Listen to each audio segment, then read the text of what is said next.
My dad works in B2B marketing. He came by my school for career day and said he was a big ROAS man. Then he told everyone how much he loved calculating his return on ad spend. My friends still laugh at me to this day.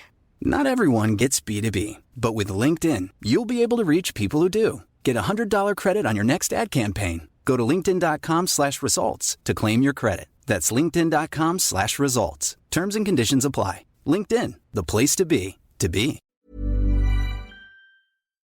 We acknowledge the traditional owners of country throughout Australia and recognise their continuing connection to land, waters and culture. We pay our respects to their elders past, present and emerging. Welcome to This Song Is Yours. We're a music podcast that chats to artists, musicians and creatives on their songwriting craft and upcoming projects. I'm your host Simon Fink and welcome to episode 269. Today's guest on the pod is Aussie songwriter, musician and composer Adam Spark. Some fans might know him from his work with Birds of Tokyo, but this year Adam has branched out beyond the sounds of the birds and has ventured into the world of neoclassical with his debut record, Snow vs. Mountain. It's a stunning record of instrumental scores and music and we highly recommend having a listen. Now, before we get down to business, please make sure you're subscribed to both this podcast and our new This Song radio pod. You can find details for both of those in the episode show notes, which is also where you'll find all of our social media channels. And please subscribe to those if you haven't already. Our guest today is Adam Spark. As one of the founding members of the extremely popular rock band Birds of Tokyo, Adam found himself wanting to experiment more with sonics that were outside of the band's usual sound palette. Snow vs. Mountain is the culmination of 3 years' hard work, which saw this record being composed and created in places like Sydney, London and Byron Bay. Adam even roped in legendary arranger Audrey Riley for her help with the record, as she's helped such artists as Coldplay, the Smashing Pumpkins, and even the Smiths find their kind of orchestral sound. Now, in today's episode, we're speaking to Adam about inspiration for instrumental music and the challenges that it presents. We discuss what it was like working with Audrey and what she brought to the record. And we also talk about whether this project has kind of found its way into influencing any future Birds of Tokyo music as well. Lastly, we touch on the brand new Billy Bob Thornton movie, Where All Lights Tend to Go, and Adam's work in scoring the soundtrack for that. Now, Snow vs. Mountain is out right now, and we've put links within the episode show notes so that you can go and buy the record or stream it on whatever streaming platform you choose. We also want to give a huge shout out to Mariam at EMI Australia for her help with this episode. Here is our conversation with Adam Spark.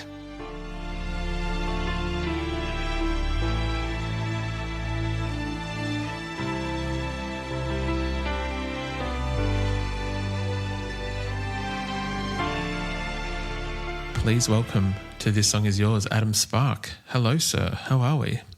Sir, I'm good. And yourself? Thanks for having me.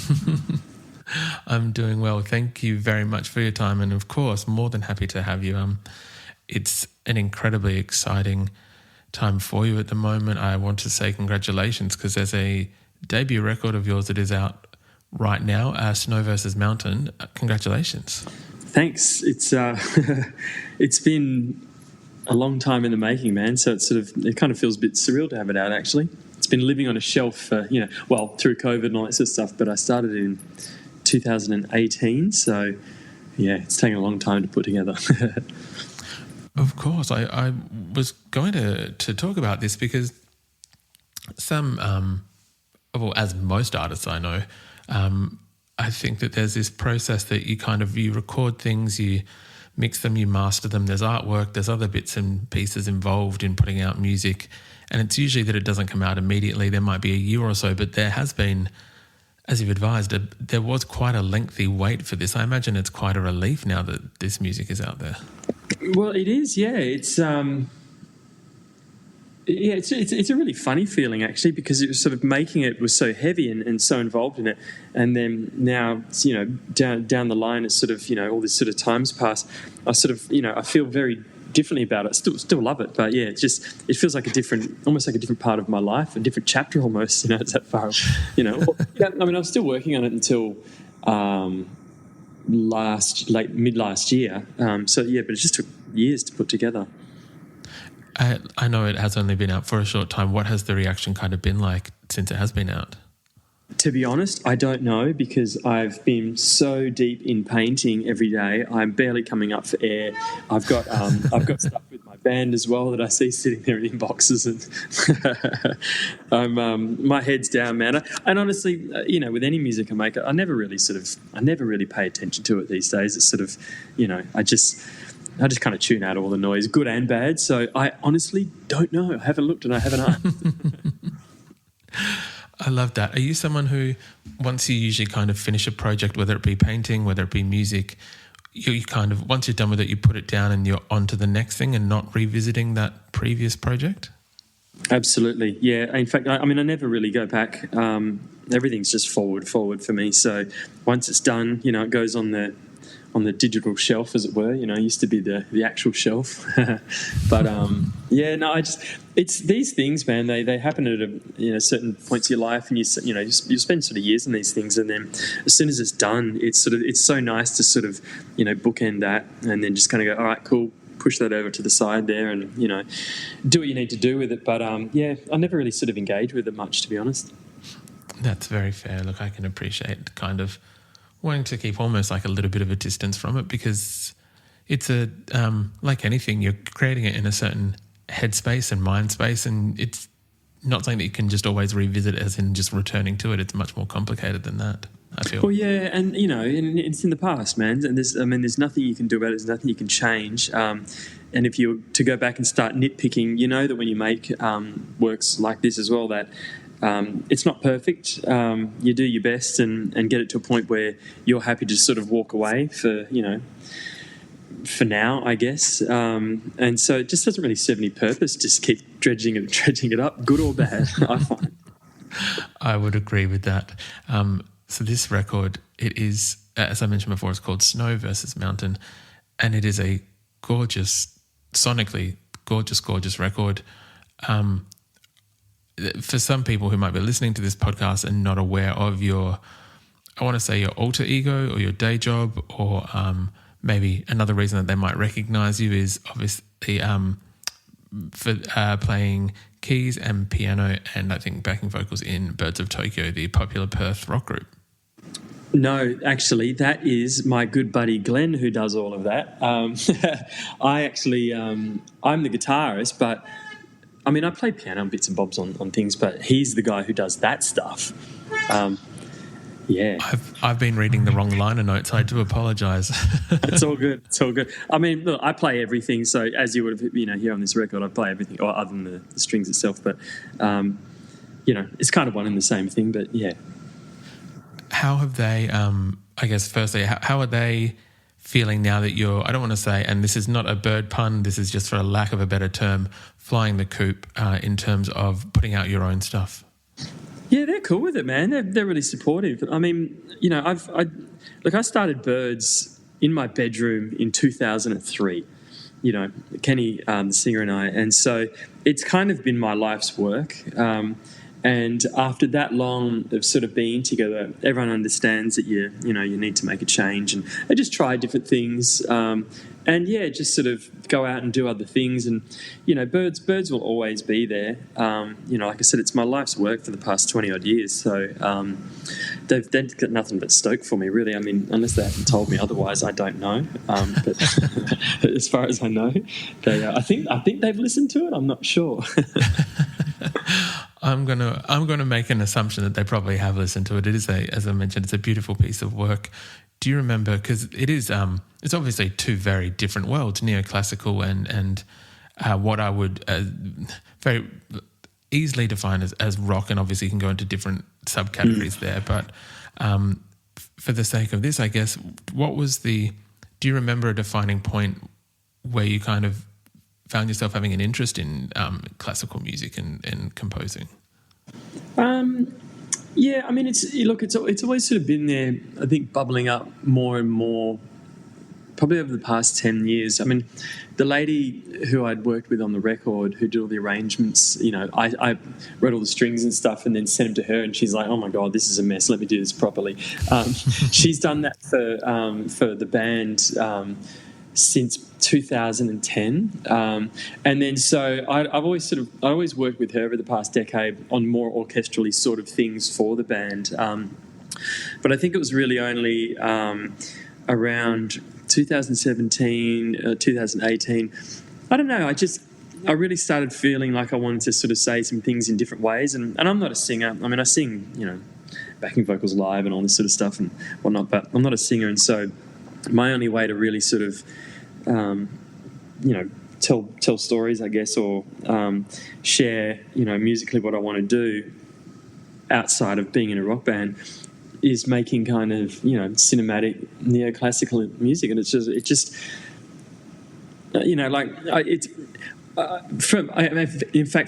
from earlier on, I did the, WAPA, the Conservatorium in WA, like 2003. So, and we did all classical units for all that sort of stuff. So I guess in some ways it sort of started there, but then it grew through the involvement of my band doing more orchestral sort of work.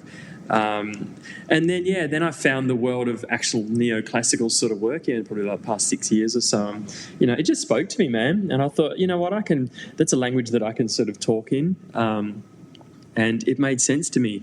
I've never harboured any ambition to sort of go and start a band and be a singer or, do anything. And I'm not really a shredder on anything, so I'm a writer, and I always have been. So I found it also palatable to be able to sort of, get into this sort of world because it was within my wheelhouse of capabilities.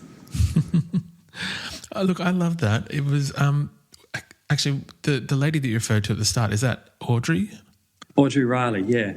Yeah. Having a quick look at her body of work, it seems like who was it? I think there was Coldplay, there was Muse, I think there was the Smiths as well at some point. Yeah, she's a legend, man. She's a lovely older English woman. I've been told off for saying old. A lovely older English sort of lady who's just, and I say that only because she's been doing it since the 80s. I think the Smiths was her first. I think the Smiths was the first job she ever did, whereby they knew she was a cello player or something, or one of their friends, and they said, we need a cello for some song. I think it's like 1986 or something. And they said, bring Audrey in to play, and then that kind of started the whole thing off for her. So she sort of, I guess in some ways, she was an amazing classical, an amazing cellist anyway.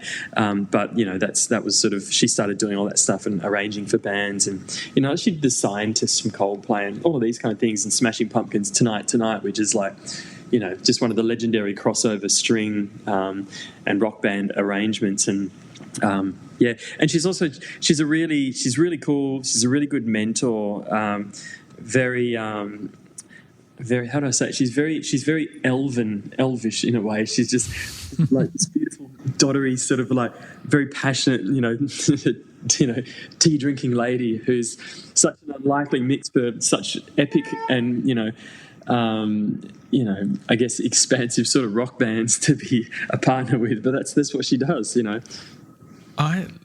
One of the things I love about music the most is when it subverts your expectations, and I feel like even the explanation of Audrey is that, as you said, that this person who composes and helps arrange and assist with these beautiful big scores, and it's just I know that you just said elvish, but I kind of like that. I think that's very cool. And I say that as well because I'm so lucky to be able to sort of work with people like that, because to do what they do and understand the nuance of how to present, I guess strings in a way that's not only just musical but really emotionally sensitive, and they really get texture and what you're sort of trying to say. I couldn't do it, I can write it, but I can't sort of orchestrate it and put the right thing in the right instruments in the way that people like this can. It's a really, really, really out of this world sort of skill, I think. Hence why I guess people like that are in quite high demand. It's really a sight to behold when they, you give them something and they give it to you back with their sort of take on it, and you're like, holy shit, okay, a human's done that. That's kind of cool. I would love to know, I guess, talking about how these scores and how these songs are built and created, and obviously coming from more of a popular music background, how does that creative process begin for yourself? How do you find inspiration in terms of starting a song and where that kind of goes from, especially if it is in regards to like this record, it's a little bit more subdued. It might be that there's no vocals, so there's no melody line to kind of follow. How does that process begin? You know what, as you're asking the question, it's triggered me because it's such a terrifying thought. If I was to do it now, I don't know how to start. And it's a really good question. It's really absolutely intangible, and it's all in the ether. And it's not as simple, as like, oh, here's a piano part. I mean, some of them are, I guess, but some of them, I think back. When I sort of think back when I. If I listen to it and try and think back about how did I start this song? Where did that one come from?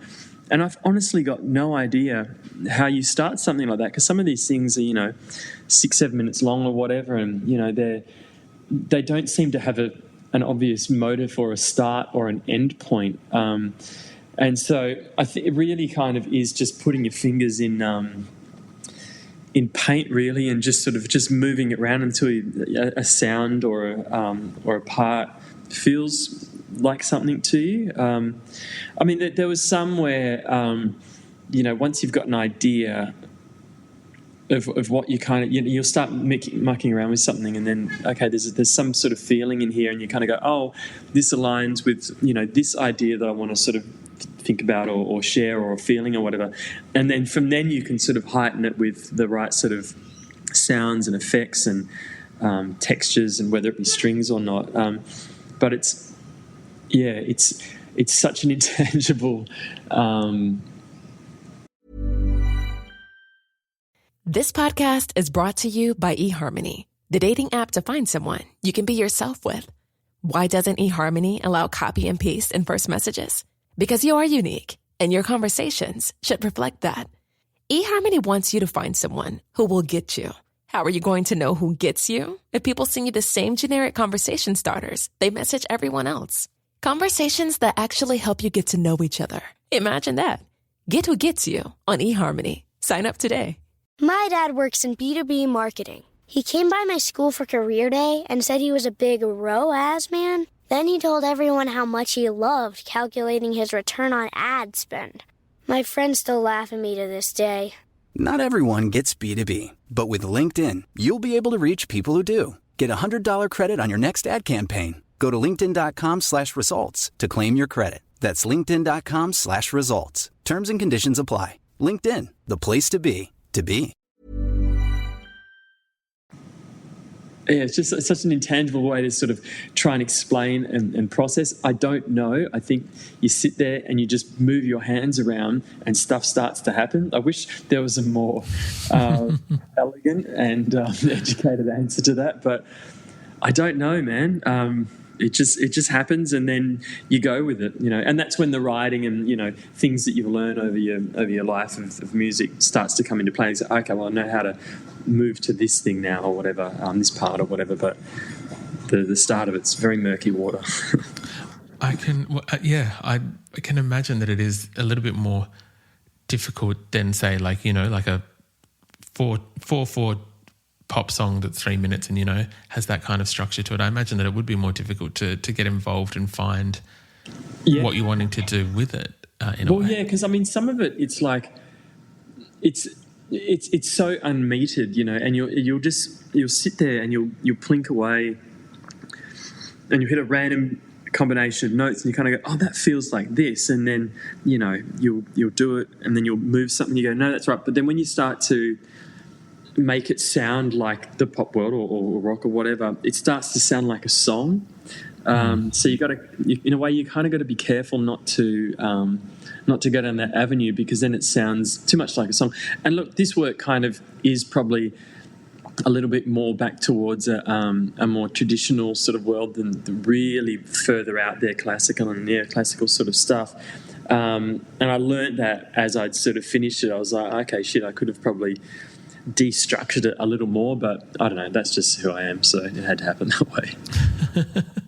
No, as I've said a few times, this record is gorgeous, so I'm glad that it has come out the way that it has, that it didn't kind of follow that path down. I was wondering if I might be a little bit selfish and ask about the creation of my favourite track on the record. It was track 5, and I believe it's in Enclosure. Enclosure, yeah. Enclosure. After having listened to the first half of the record and then the second half of the record, there was something that was almost like a clear divider in a way, or something that was in Enclosure. If you can, and I know we just talked about the creation, so I know it might be difficult to do so, but are you able to share with us how that song came about, or I guess what it was that led you to make some of those creative decisions on that track?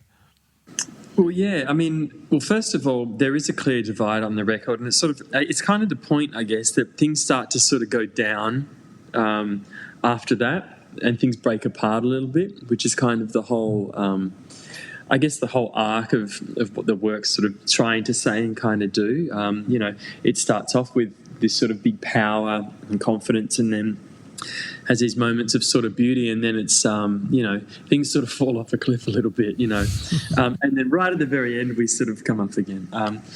But yeah, I mean, that one definitely started with the piano thing. There's a chord motif in it that starts and goes through the first part of it that I really love, and I was really enamored. Just for some reason, I was just really enamored with this idea of like beautiful, almost like in my mind, this Japanese sort of ballet kind of stuff or whatever, and so hence why it sort of builds in this nice sort of repeating sort of figure, and then becomes more of that beautiful. I guess it's a pentatonic sort of glory or something in terms of where we sort of take it, but. That one was definitely one. It has that where I said before. It has a feeling. You just sort of play something, and you kind of. I wasn't trying to write anything. You're just sort of playing, plonking your fingers away, and all of a sudden something. This chord progression. That movement sort of happens, and you're like, okay, cool. This is something, and it clearly feels like it's going to build to something. And I love that one. It's got this point just before it builds, and it has this really. Extraordinarily, I don't know, like suspended but hopeful sort of and melancholic chords, sort of, which I wish I had have done more of in that song. But by the time we'd arranged the strings and I was in London, sort of doing it all, I'd sort of missed the opportunity to sort of do it. But it's sort of, I don't know, I call songs like that the carrots, where they sort of start and. Just carrot up like this, and then they just end. Just as it's sort of really moving and you just stop. I really like doing that. I don't know if it's frustrating for people to listen to it. There has to be some enjoyment for the artist as well as the fan, so I can appreciate that. Well, as long as it goes somewhere, and that's me with my love of post-rock sort of coming out. Those big sort of journey songs, they just sort of build and build and build. Everything becomes really overwhelming. Starts from a place of stillness, something really quite, just floating, and it's just sort of sitting in a place, and then from there, it grows into something that really starts to move around and hits home, hopefully. I guess talking, not missed opportunities, but things that you would maybe change or want to do, can we expect maybe at some point that and I imagine that records like this do take a little bit more time than your standard record, can we expect further compositions and classical records from yourself? I don't know. And it's not a no and it's not a yes. I think I tend, and this is because I live my life these days just following the universe, and I just go wherever I feel. It sounds very hippie-ish to say, but also, I've been on the phone for the past number of years as well. So maybe that's rubbed off now. But,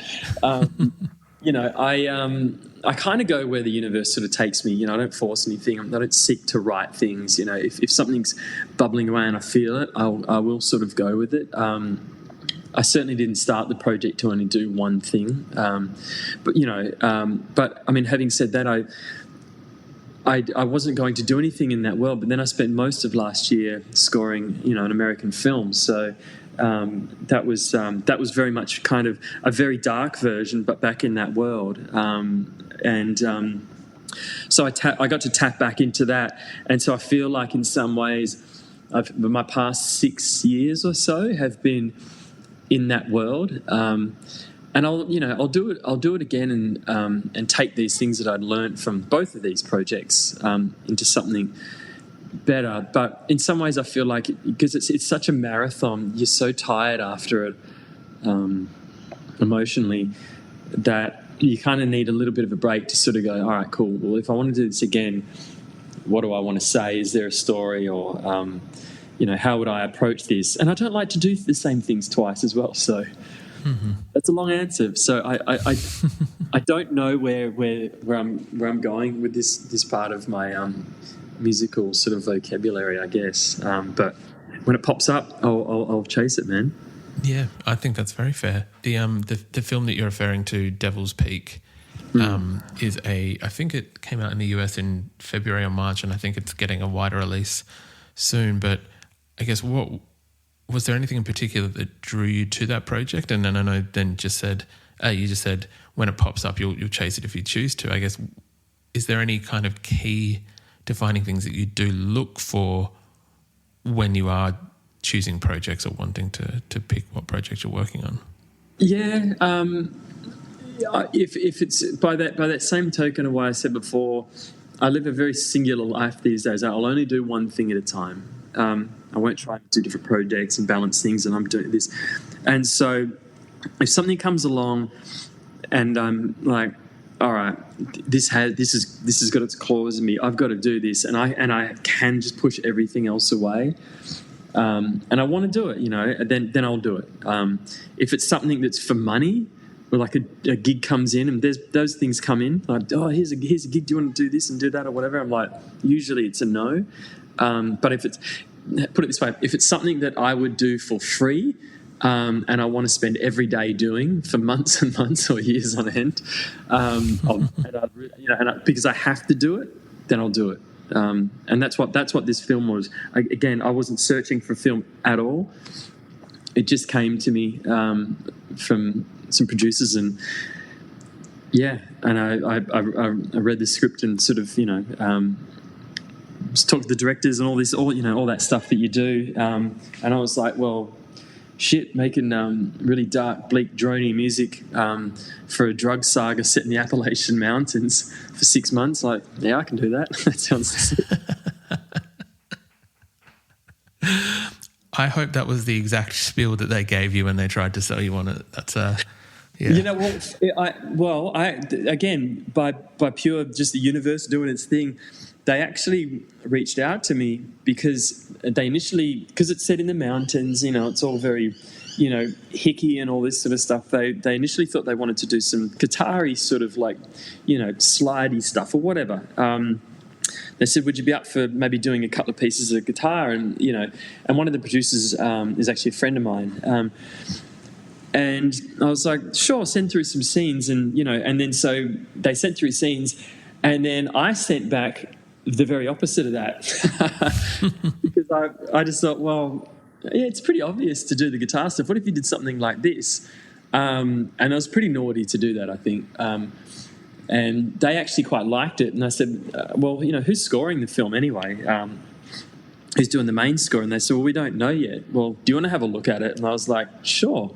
So they gave me some more scenes, and I did some more of my dark drony stuff, and, I won the job. So, which is crazy. It wasn't meant to be. It was not meant to be me doing a film score or anything. It was just maybe do a couple of little guitar pick-up things for a couple of scenes or whatever. But here we are. I love that story, though.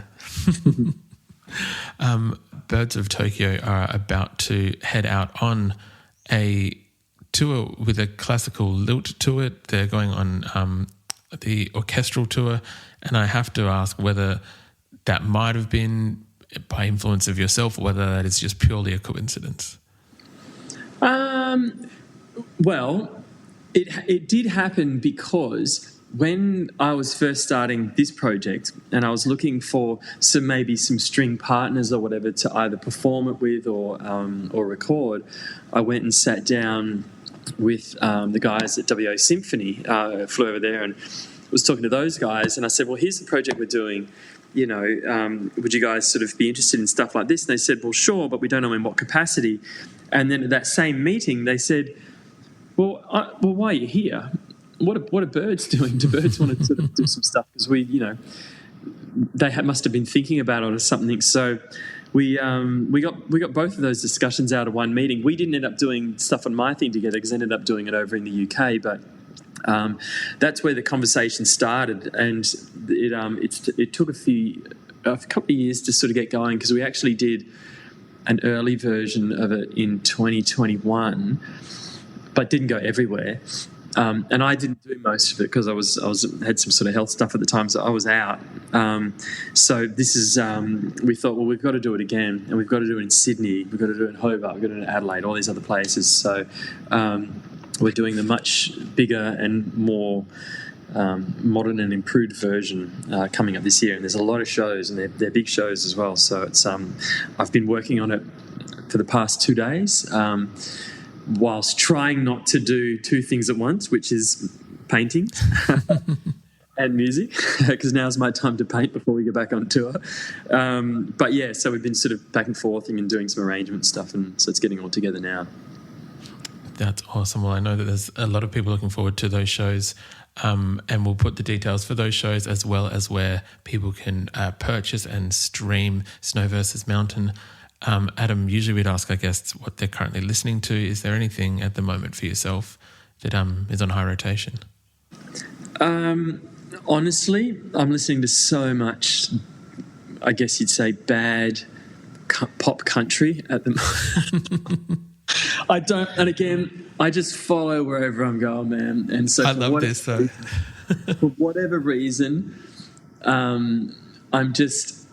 It's either for me at the moment. It's either Nine Inch Nails, heaps of Nine Inch Nails for some reason, or like Morgan Wallen and all these sort of guys. It's sort of like, and I don't know. We did a tour last year with Keith Urban and became friends with all those guys, and so maybe that's just been sitting there bubbling away. But I'm just even just before we started chatting today, I've been working all day downstairs painting away, and I've been listening to country for probably 8 hours. And I don't know why. It's just so cheesy. It's so, but it's just really sad and kind of beautiful. But I love the fact that they just own their, I don't know, just their lyrics and stuff. You know, it's sort of like, some of it's like, okay, but it's like, it's clever, man. It's really well done. And I'm not taking the piss out of it. I actually fucking love it. It's so good. So I'm down the country rabbit hole again, as far away from, you know, the classical world. I'll swing back. I'm not going to lie, it was not what I was expecting you to say, but I 100% agree. There is something about a bit of country music at the moment. Who is it? I know you mentioned Morgan Wallen. I think Zach Bryan and one or two other artists at the moment putting out some very good storytelling songs. But yeah. There is. Well, there's a record by this guy Sturgill Simpson, which I've been listening to. I forget the name of it, but it's this whole thing about it's like this nautically sort of the sea and all this sort of stuff, and it's so artistic. It's so very, very forward thinking and really, really clever. The name escapes me, but that's been on the playlist as well. It's almost like a concept sort of album sort of thing, but it's really kind of mournful and beautiful and a bit lo-fi in a way, really. Yeah. I have listened to a little bit of Sturgill and have liked what I've heard so far, so I'll definitely go and have a bit of a search for that. You just got to put on your fucking cowboy hat, man, and just lean right on it. Just embrace the trucks, the beers, the Friday nights, the football. The heartbreak. Yeah, the heartbreak and the bars, man. It's all about the bars. I'm not a big drinker, so, you know, maybe that's my way to sort of hang out at the bar with all these guys. I do. I love that. Adam, thank you so much for your time today. I do appreciate it. And thank you for coming onto the podcast. And congratulations on Snow versus Mountain. It is out now. We'll put the links for it so people can buy, stream, find you and these shows. But yes, thank you again. It's a pleasure. Thanks so much, man.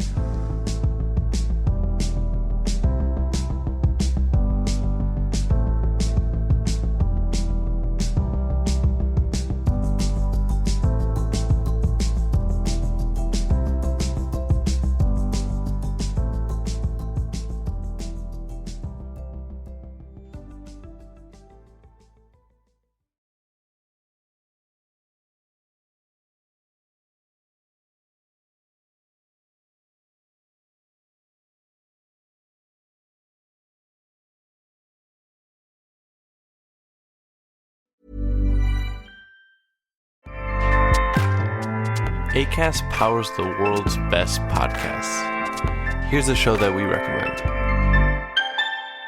I'm Kristen. And I'm Jen from the I Mom So Hard podcast. Now listen, we don't want to brag, but yes, we are moms. We're average moms. Below average sometimes. But we're not just moms. Yeah, we don't want you to think that we're just moms. And we're not just supermodels either. We're not just pieces of meat. That's right. We're not even close. Yeah. But we are comedians and we're also best friends. We're also best-selling authors. And television writers. And we created a viral web series. With over 300 million views. Okay, What's that's up? bragging. Who's bragging? And we were in our swimsuits. Again, not supermodels. We're also podcasters. Are we podcasting right now? Not right now, but we have been podcasting for 3 years. We're bringing laughs every Tuesday to women and moms everywhere. And one dude who's a sophomore in college, his name's Greg, whatever, he messaged us and made me feel cool. So nice. Amazing. Please listen to the I Mom So Hard podcast on Acast. Woo! Acast helps creators launch, grow, and monetize their podcasts everywhere. Acast.com.